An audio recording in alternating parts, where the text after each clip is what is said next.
Saya ingin sampaikan sesuatu yang menarik sekali dan sangat penting untuk kehidupan kita. Mengapa penting? Nanti kita akan lihat seberapa pentingnya. Tapi dengarkan dulu saudara. Kalau kita ingin berkembang, tumbuh dalam kapasitas maksimal, seperti yang Allah rencanakan atas kehidupan kita, mau tidak mau kita harus kembali kepada desain yang original atau desain awalnya. Kita harus melihat akan asal muasal mengapa kita ini harus ada. Di tengah segala keadaan yang hari ini sedang kita hadapi, mari kita lihat dulu akan asal muasalnya seperti apa. Dan lihat kebenaran ini sebagai patokan kehidupan kita.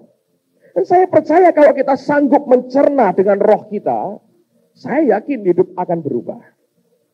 Nah sekarang mari kita lihat pada ayat yang ke-8. Sebetulnya saya harus baca sampai dengan ayat yang ke-24 atau 25. Tapi saya mau lihat sampai seberapa jauh nanti Tuhan akan membawa kita. Dan kita akan dengan perlahan-lahan melihat apa yang sebenarnya Tuhan ingin sampaikan. Kejadian pasal 2, lihat mulai ayat yang ke-8. Selanjutnya Tuhan Allah membuat taman di Eden. Kata Eden, tadi pagi saya sampaikan, Eden artinya voluptuous living, atau kehidupan yang menggairahkan. Anda garis bawahi kata Eden. Nama Eden atau kata Eden artinya voluptuous living, atau kehidupan yang menggairahkan. Kita mengatakan selanjutnya Tuhan Allah membuat taman di Eden di sebelah timur. Disitulah ditempatkannya manusia yang dibentuknya. Lalu Tuhan Allah menumbuhkan berbagai-bagai pohon dari bumi yang menarik dan yang baik untuk dimakan buahnya. Dan pohon kehidupan di tengah-tengah taman itu serta pohon pengetahuan tentang yang baik dan yang jahat. Ada suatu sungai mengalir dari Eden untuk membasahi taman itu. Dan dari situ sungai itu terbagi menjadi 4 cabang. Yang pertama namanya Pison, yakni yang mengalir mengelilingi seluruh tanah Hawila, tempat emas ada. Dan emas dari negeri itu baik. Di sana ada damar bedolah dan batu krisopras. Nama sungai yang kedua ialah Gihon, yakni yang mengalir mengelilingi seluruh tanah Kusi. Nama sungai yang ketiga ialah Tigris, yakni yang mengalir di sebelah timur Asyur. Dan sungai yang keempat ialah Efrat. Tuhan Allah mengambil manusia itu dan menempatkannya dalam taman Eden untuk mengusahakan dan memelihara taman itu. Nah, kita berhenti dulu, saudara. Kalau Anda perhatikan ini menarik sekali. Anda berkata mungkin, Pak, kenapa kita kembali kepada kejadian sebelum manusia jatuh dalam dosa, sementara kita hari ini sudah jatuh dalam dosa. Nah, jangan lupa, pada waktu kita lahir baru kita bertobat terima Tuhan Yesus. Sebenarnya semua dosa kita diampuni dan posisi kita dikembalikan kepada Allah dalam persekutuan yang baik kembali dengan Tuhan. Oleh karena itu kita harus belajar kitab Kejadian dan harus belajar apa yang sebenarnya desain awal Tuhan tetapkan buat kita. Nah, Alkitab berkata Allah itu sudah menyiapkan taman yang Alkitab berkata diberi nama Taman Eden. Dan nama Eden artinya kehidupan yang menggairahkan. Disitulah sebenarnya Allah itu menempatkan manusia ciptaannya. Dari pihak Allah, inilah hati Tuhan, saudara. Setiap kali Allah melihat akan ciptaannya, sebenarnya dari pihak Allah, dia sudah menyediakan semua yang diperlukan oleh si manusia itu. Lihat Alkitab berkata, di sana ada semua jenis berbagai macam jenis buah yang bisa mereka makan. Untuk makan mereka, Allah sudah menyediakan semuanya. Dan bukan hanya sesuatu untuk mereka makan, Alkitab berkata, Tuhan bahkan mengatakan, di mana terdapat emas. Dan Alkitab berkata, emas di tanah itu baik adanya. Bukan hanya Allah sediakan sesuatu untuk hidup sehari-hari mereka, untuk makan mereka. Allah sediakan bahkan segala sesuatu untuk membuat mereka diberkati dan kaya dengan emas itu. Kalau tidak, untuk apa Tuhan tunjukkan di mana terdapat emas? Dari pihak Tuhan sebenarnya, selalu inilah konsep hatinya. Allah sebenarnya sudah menyediakan semua yang baik untuk orang-orang yang hidup sesuai dengan kehendaknya, yaitu Taman Eden. Nah sekarang buka dalam Mazmur pasal 37, nanti kita kembali lagi ke Kejadian pasal 2. Lihat dulu dalam Mazmur pasal yang ke-37, lagi ayat 23. Kita baca sama-sama. 2, 3. Tuhan menetapkan langkah-langkah orang yang hidupnya berkenan kepadanya. Amen. Dalam terjemahan lain dikatakan, the steps of the righteous are prepared by the Lord. Langkah-langkah orang benar itu sudah disiapkan oleh Allah. Ayat berikutnya, apabila ia jatuh tidaklah sampai tergeletak, sebab Tuhan menopang tangannya. Dahulu aku muda, sekarang telah menjadi tua, tetapi tidak pernah kulihat orang benar ditinggalkan, atau anak cucunya meminta-minta roti. Tiap hari ia menaruh belas kasihan dan memberi pinjaman, dan anak cucunya menjadi berkat. Amen. The steps of the righteous are prepared by the Lord. Langkah dari orang-orang benar itu semua disediakan oleh Tuhan. Jadi kalau kita hidup dalam kehendaknya yang sempurna, dari pihak Allah dia sediakan Eden buat kita. Kalau kita hidup maunya sendiri, Eden yang di luar buat kita. Anda tahu bedanya cuma tinggal satu kata, satu huruf yang berbeda. Siapa mau Eden? Nggak mau, saudara. Semua mau Eden. Kehidupan yang menggairahkan. Tapi untuk ke situ, harus hidup sesuai dengan kehendak Tuhan yang sempurna. Dan janji Allah buat orang benar sampai ke anak cucunya. Nah, saya mau beritahu, kami di Singapura ketemu dengan temannya George Otis, ya, Cyril Siah. Dan dia cerita begini, kalau Anda lihat di Amerika, itu ada buku namanya Who's Who in America. Orang-orang top sepanjang sejarah Amerika dimasukkan dalam buku itu.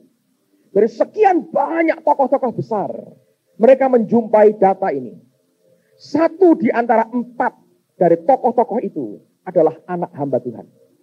1 di antara 15 itu anak dokter. 1 di antara 20 anak pengacara. Anda bisa lihat bagaimana Allah menjamin akan hidup kita dan keluarga kita. Itu Eden, saudara. Di luar itu Edan semua. Dan saya perhatikan, coba lihat akan hidup Yesus misalnya. Orang berkata, Pak, Yesus itu kan nelongso hidupnya, ngenes. Saya bilang tidak. Mari saya buktikan dia bukan pribadi yang ngenes. Waktu dia lahir, dia di palungan, Pak, ya, karena nggak ada tempat lain. Bukan karena Yusuf Maria nggak bisa bayar ongkosnya. Bisa. Tapi terlalu penuh tempatnya. Darurat, saudara. Oke. Ketika anak itu lahir, sumbangan yang datang itu luar biasa. Bukan sabun, anduk, bukan, saudara. Popok, apalagi bukan.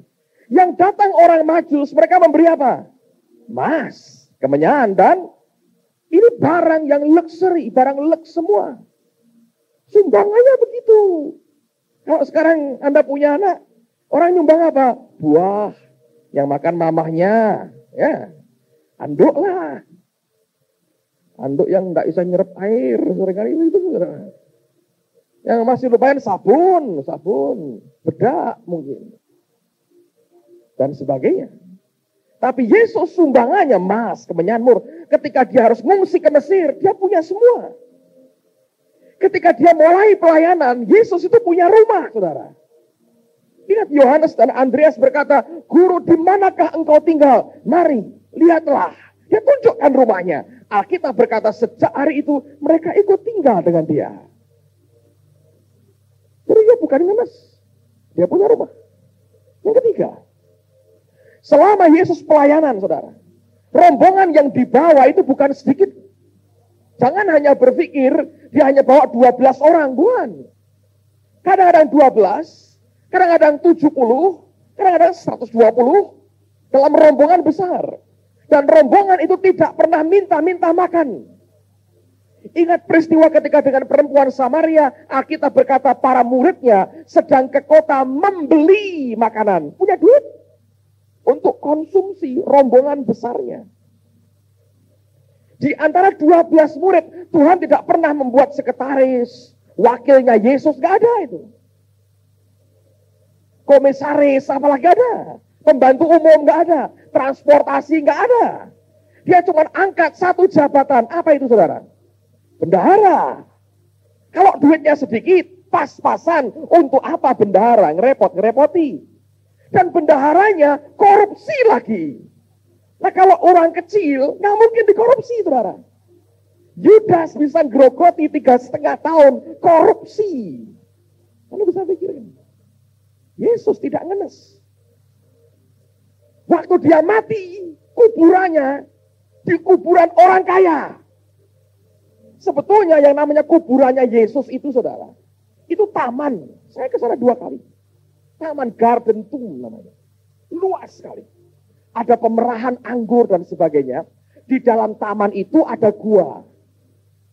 Itu milik Yusuf dari Arimatea. Disitulah dia dibaringkan jenazahnya. Kenapa gak dibeli Pak? Ya cuma 3 hari, untuk apa beli saudara? Pinjam aja sebentar kan? Terus keluar lagi. Keluar pun dirapikan loh saudara. Ya kan? Dilempit semua rapi. Yesus luar biasa. Hebat. Nah waktu dia disalib, lihat. Pakaiannya sampai diperebutkan oleh tentara Romawi. Betul gak? Sampai diundi kan? Itu kalau pakaian biasa-biasa, untuk apa? Diperkirakan itu mungkin sutra atau lenan halus, saudara. Sampai rebutan karena semua pengen diundi akhirnya. Amen. Yesus kita tidak hidup ngenes. Coba ngomong sama sebelahmu, Yesusku ternyata tidak ngenes. Sebab kita sering kali berkata, oh Yesus ngenes. Kalau Anda ngenes, aku seperti Yesus. Lihatlah wajah Yesus. Ngenes seperti wajahku. Ya, saudara. Wajahmu ngenes ya. Wajahnya dia tidak ngenes. Penuh dengan kemuliaan. Allah ciptakan manusia, dia taruh di Taman Eden. Kehidupan yang menggairahkan. Saya percaya ini merupakan bagian dari kehidupan kita sebenarnya. Sebagai anak Allah saya mau katakan begini saudara. Dari pihak Allah sebenarnya dia sediakan semua yang terbaik untuk kehidupan kita. Persoalannya Anda punya iman tidak? Anda hidup dalam kebenaran tidak? Atau kau hidup menurut kemauanmu sendiri? Dan akibatnya ngenes. Tadi pagi saya sampaikan sesuatu yang bagus. Saya sampaikan sekarang saudara. Orang Kristen tuh ya, kalau Anda imannya ndek-ndekan, iman recehan, makin susah. Saudara. Kalau punya iman tuh ya mantap sekalian gitu loh saudara. Anak Tuhan. Bapak kok ngomongnya gitu ya? Saya hamba Tuhan ngomongnya begitu, tapi faktanya begitu. Dengar saudara. Anda tahu uang dolar Amerika ya? Ternyata begini saudara. Di dunia ini, jumlah mata uang Amerika, lembaran yang $1 dengan yang $100. Ya, itu kan nilainya sudah berbeda kan? 1 ini 100. Tapi jumlah lembarannya antara yang $1 dengan yang $100 itu 1 banding 60. Jadi uang $100 itu 60 kali lipat lebih banyak daripada uang $1. Jadi kalau saudara itu beriman untuk $1, sudah jumlahnya sedikit, nilainya kecil, yang royoan banyak, saudara.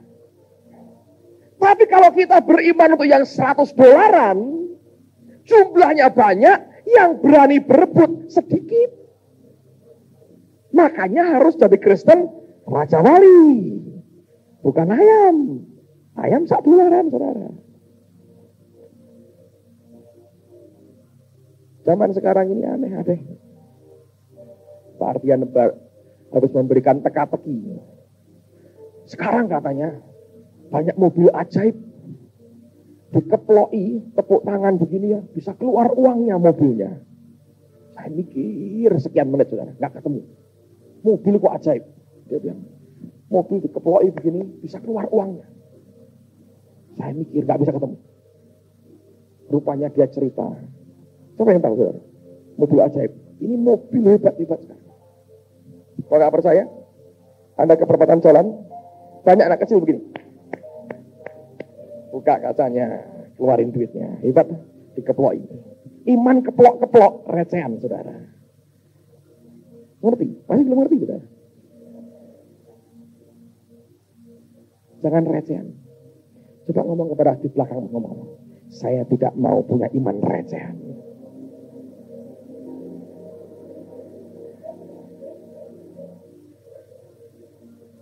Amen. Jadi saudara, ini secara fakta manusianya.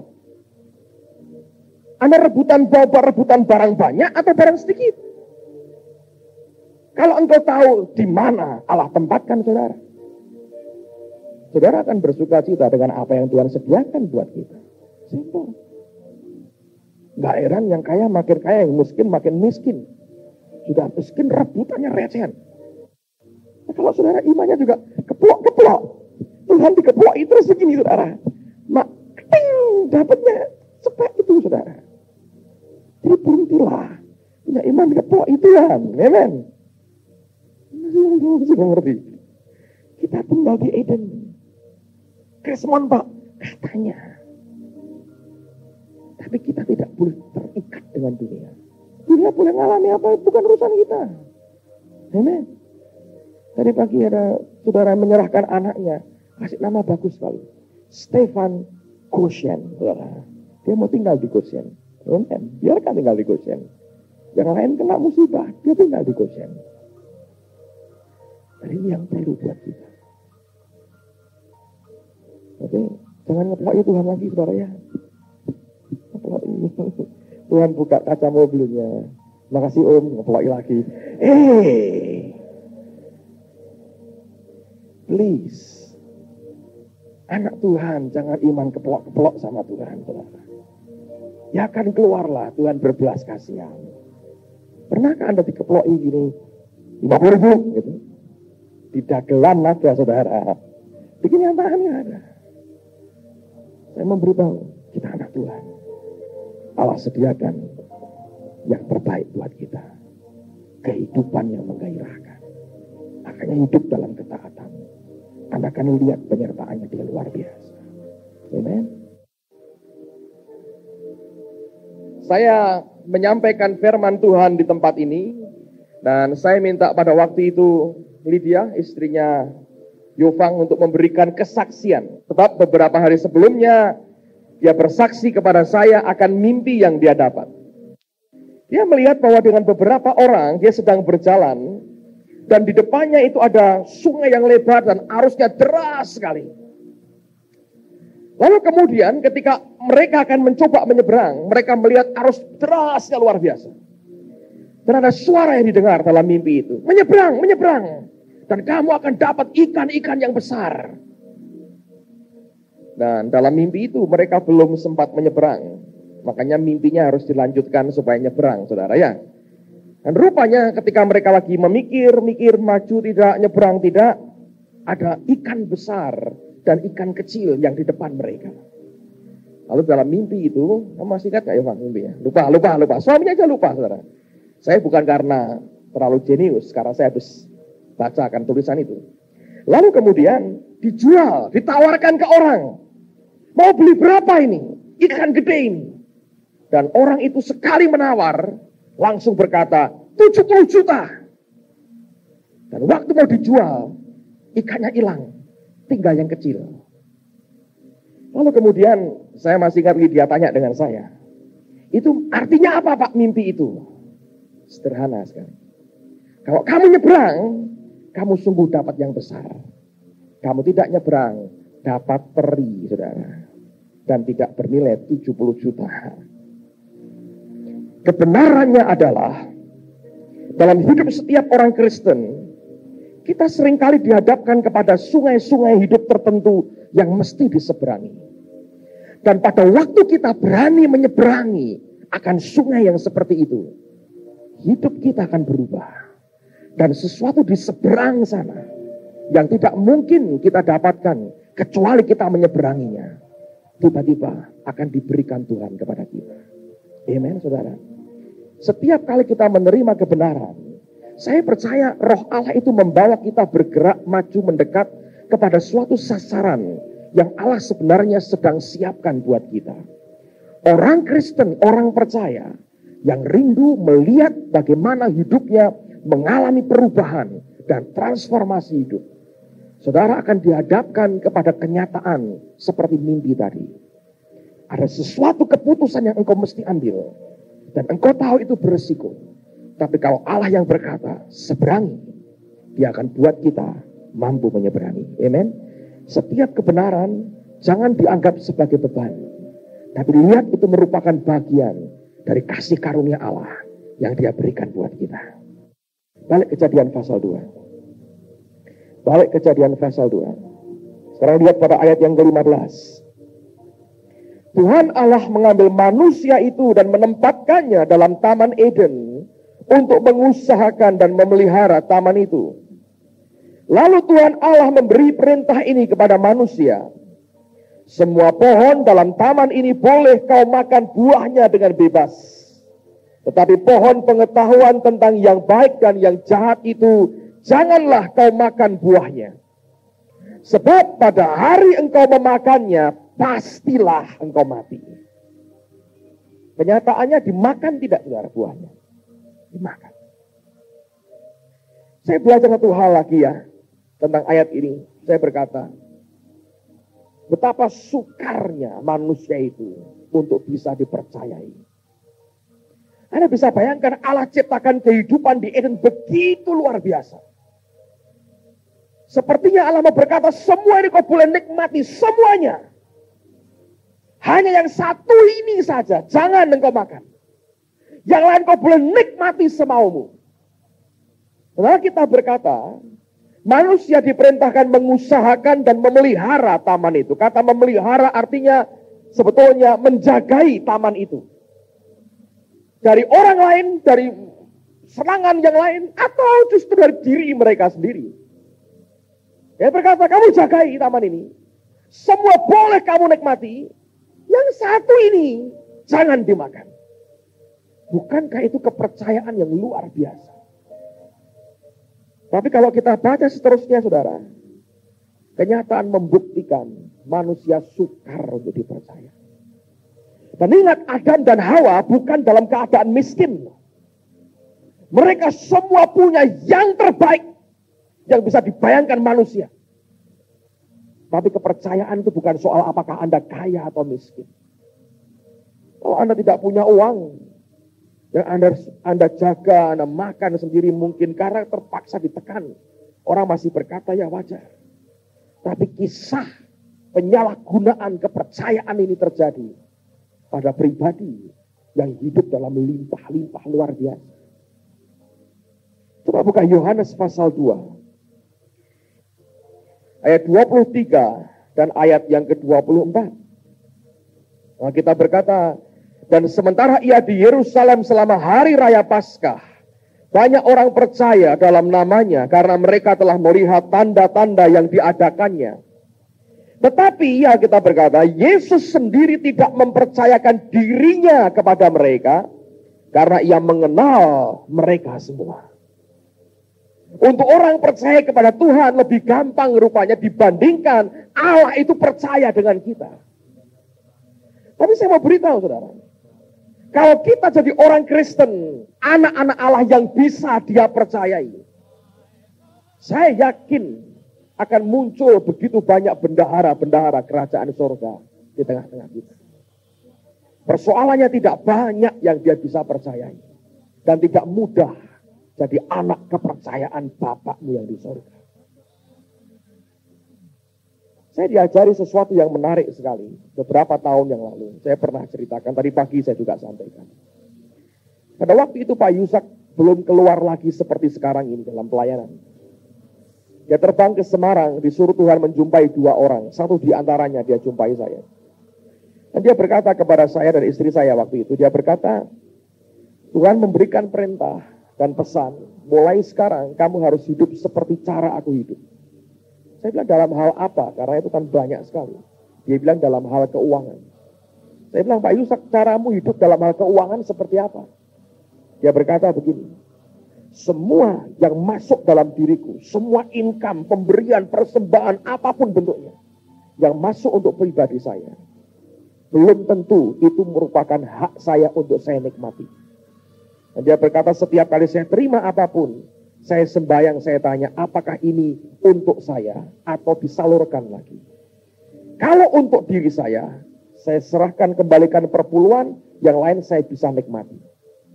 Kalau itu untuk yang lain, dia berkata, saya salurkan apa adanya kepada yang lain, sekalipun orang itu memberikan kepada saya. Dan saya bersyukur dengan apa yang ada, saudara. Sejak tahun itu, saya lakukan apa yang Tuhan perintahkan. Sepertinya mudah, tapi ada titik-titik di mana kita mesti melewati pergumulan. Terutama pada waktu kau sendiri membutuhkan. Dan tiba-tiba berkat itu datang dan dia berkata itu bukan milikmu, itu harus diberikan kepada orang lain. Dan saya pernah saksikan kepada saudara, itu jumlahnya bisa puluhan juta yang pernah terjadi dalam hidup saya. Itu puluhan juta. Tapi kalau saya perhatikan sebagian besar orang Kristen hari ini, ada pertanyaan besar sebenarnya. Apakah sudah bisa dibawa Tuhan sampai ke titik itu? Rasanya lebih banyak begini, saudara. Oh, ini kan aku yang kerja. Jadi semua income ini milikku. Dan 10% yang milik Allah aku kembalikan. Setelah itu, ini punya saya. Sampai pada titik itu, Tuhan berkata, kalau itu milikmu, segitu aja kamu begini. Belum kalau aku tambahin, no-nya 5 lagi. Dan dia berkata, baik, uruslah miliknya. Dan dia tahan miliknya. Dan dia cari lagi orang yang bisa dia pasrahi. Ada orang-orang punya kapasitas besar, tapi belum bisa dipercaya sungguh oleh Tuhan. Karena selalu masih merasa, ini milik saya. Saya mau cerita apa adanya para saudara. Kita keuangan gereja, kita tidak pernah ikatkan diri kepada siapapun. Kita mau anytime diambil. Sewaktu-waktu dia berkata, berikan ini, berikan. Tanpa ada satu pribadi dan badan apapun yang bisa mengikat kita. Manusia berkata, bodoh sekali. Makan dong bunganya. Kita hidup bukan dari bunga, hidup dari Tuhan Yesus Kristus. Sekali lagi, yang dia cari orang yang bisa dia percaya. Kalau dengan apa yang seberapa aja masih begini, ini milik saya. Saya mau apain terserah saya. Dia berkata, oke, duit, lakukan. It's yours. Aku mau berkati kamu. Dan kekayaan dia mau berikan. Dia bilang, sorry, yang ini tidak. Kemuliaannya drop. Mestinya dia 100 kali ganda. Cuma 30 kali ganda. Hanya karena kita begini. Anda dan saya harus mengerti. Kejatuhan Adam dan Hawa membuktikan manusia itu tamak. Tahu tamak? Tamak.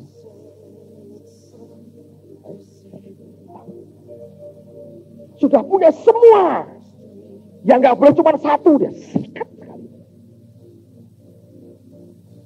Makanya lihat kejadian itu saya senang. Kita bercermin dengan jelas dan gamblang. Siapa kita yang sebenarnya. Saya berdoa muncul banyak bendahara kerajaan surga di tengah-tengah kita. Tapi Anda mesti dibawa sampai ke situ. Mau Pak bendahara, mau. Sampai situ yang tadi. Coba lihat 2 raja-raja pasal yang ke-22. 2 Raja-Raja 22. Saya bacakan mulai ayat yang ke-3. Tahun yang ke-18 zaman Raja Yosia. Maka Raja menyuruh Safan bin Asalya bin Mesulam panitera itu ke rumah Tuhan katanya. Pergilah kepada imam besar Hilkia. Suruhlah ia menyerahkan seluruh uang yang telah dibawa ke dalam rumah Tuhan yang telah dikumpulkan dari pihak rakyat oleh penjaga-penjaga pintu.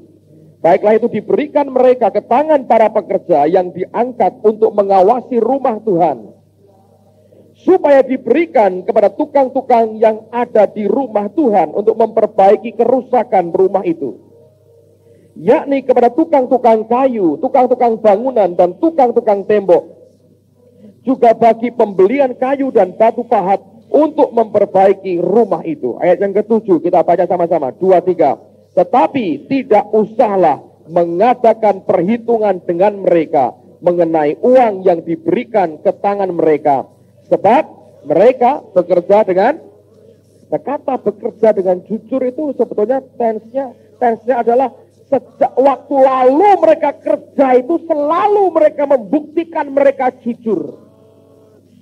Bukan berkata, Tuhan aku janji mau jujur. Bukan. Sudah terbukti jujur. Waktu diberikan uang, dalam terjemahan dikatakan, tidak usah minta tanda terima. Berapapun yang mereka katakan untuk ini, akui, terima apa adanya. Sebab mereka selama ini kerja jujur. Luar biasa. Untuk bangun rumah Tuhan, raja ini diberkati sekali. Dia dapat orang-orang jujur. Mau usah tanda terima.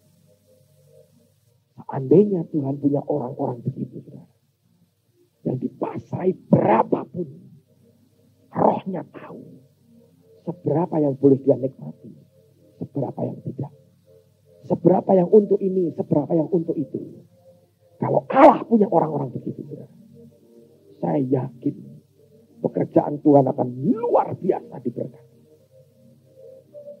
Tapi hari ini dengan sedih saya harus berkata, tidak banyak yang seperti ini.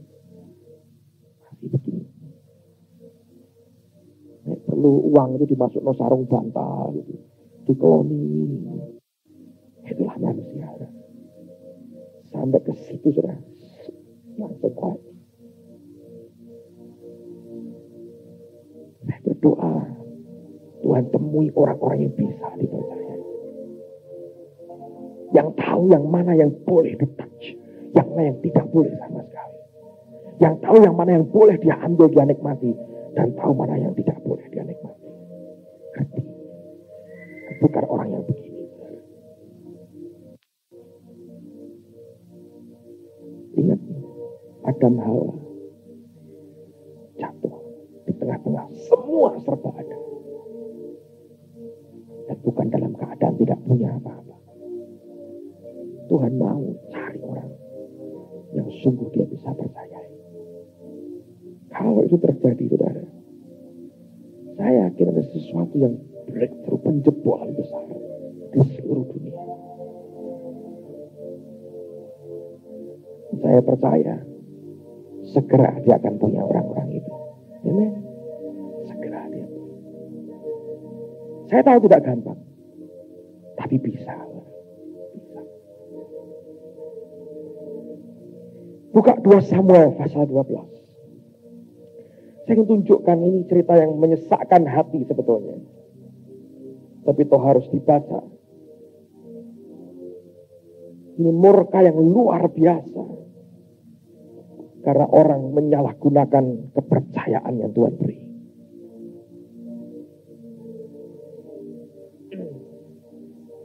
Kalau hari ini Anda merasa Tuhan percayakan yang sedikit, jangan remehkan yang sedikit itu. Kalau hari ini Tuhan percayakan yang besar, hati-hati dengan kepercayaan besar. 2 Samuel pasal yang ke-12. Lihat mulai ayat yang pertama. Alkitab berkata begini. Kalau Anda baca ini konteksnya setelah Daud berzinah dengan Batsheba, dia bunuh Uria. Ayat yang pertama. Tuhan mengutus Nathan kepada Daud. Dia datang kepada Daud dan berkata kepadanya, ada 2 orang dalam satu kota, yang seorang kaya, yang lain miskin. Si kaya mempunyai sangat banyak kambing domba dan lembu sapi. Si miskin tidak mempunyai apa-apa selain dari seekor anak domba betina yang kecil, yang dibeli dan dipeliharanya. Anak domba itu menjadi besar padanya bersama-sama dengan anak-anaknya, makan dari suapnya dan minum dari pialanya dan tidur di pangkuannya, seperti seorang anak perempuan baginya.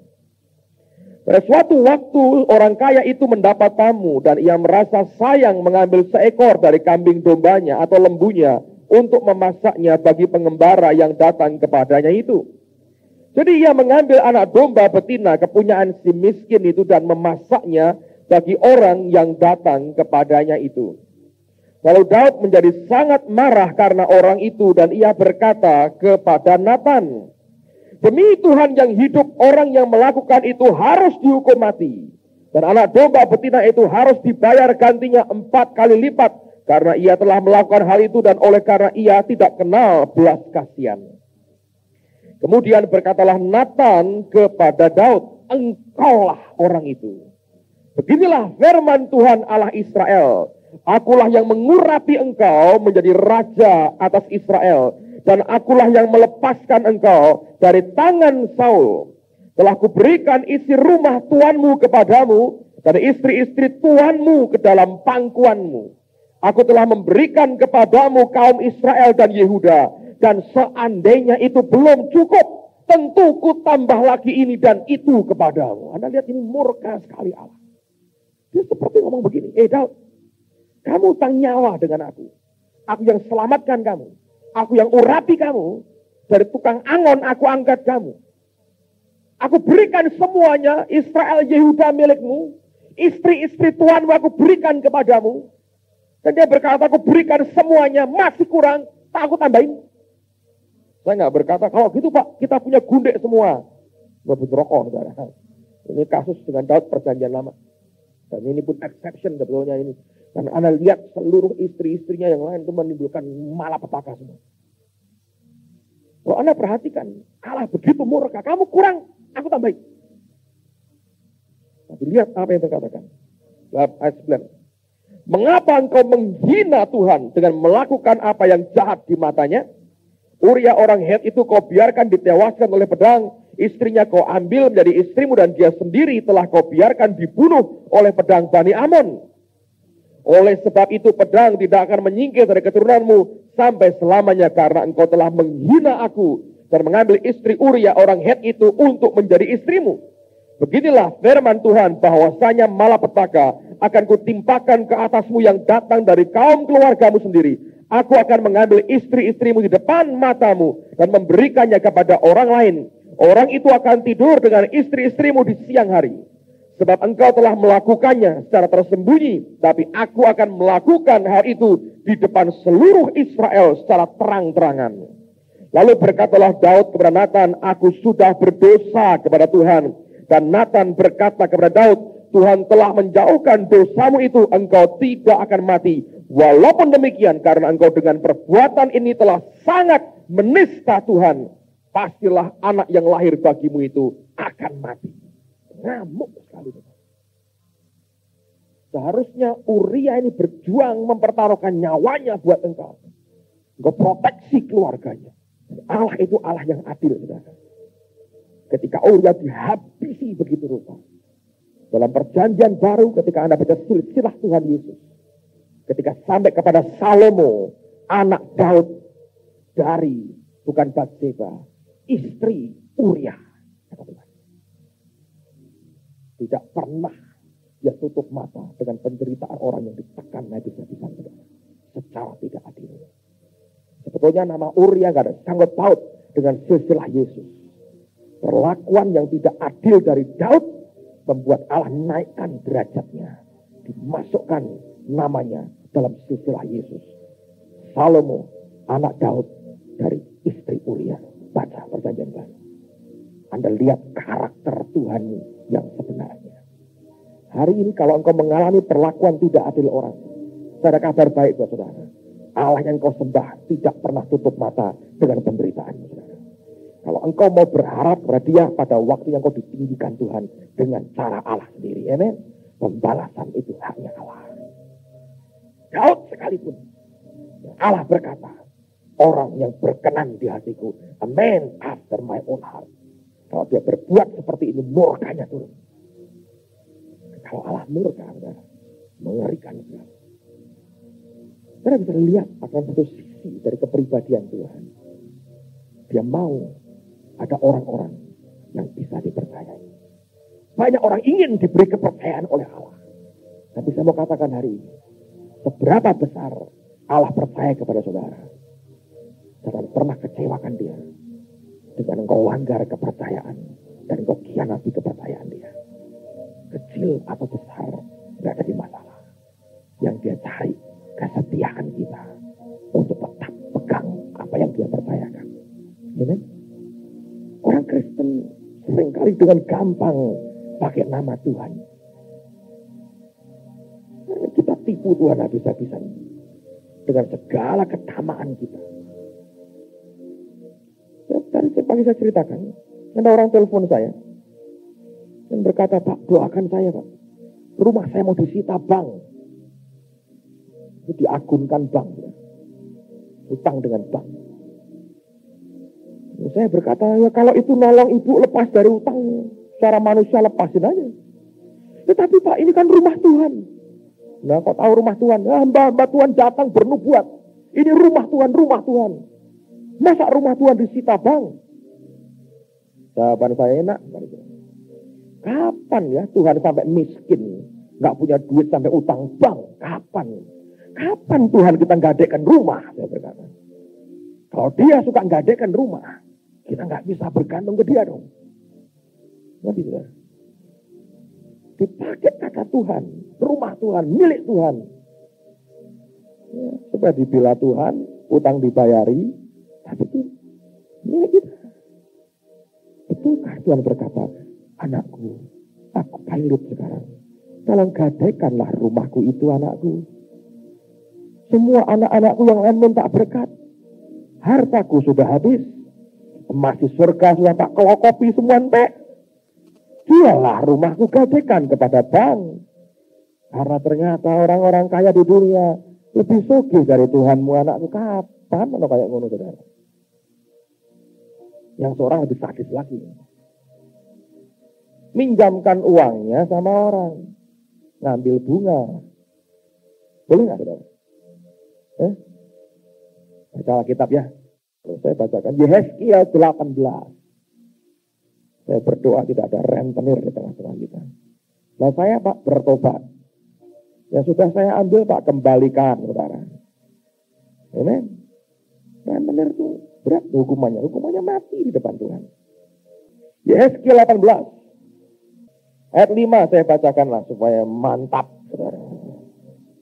Kalau seseorang adalah orang benar dan ia melakukan keadilan dan kebenaran dan tidak makan daging persembahan di atas gunung atau tidak melihat kepada berhala-berhala kaum Israel, tidak mencemari istri sesamanya dan tidak menghampiri perempuan waktu bercemar kain, tidak menindas orang lain, ia mengembalikan gadaian orang, tidak merampas apa-apa, memberi makan orang lapar, memberi pakaian kepada orang telanjang.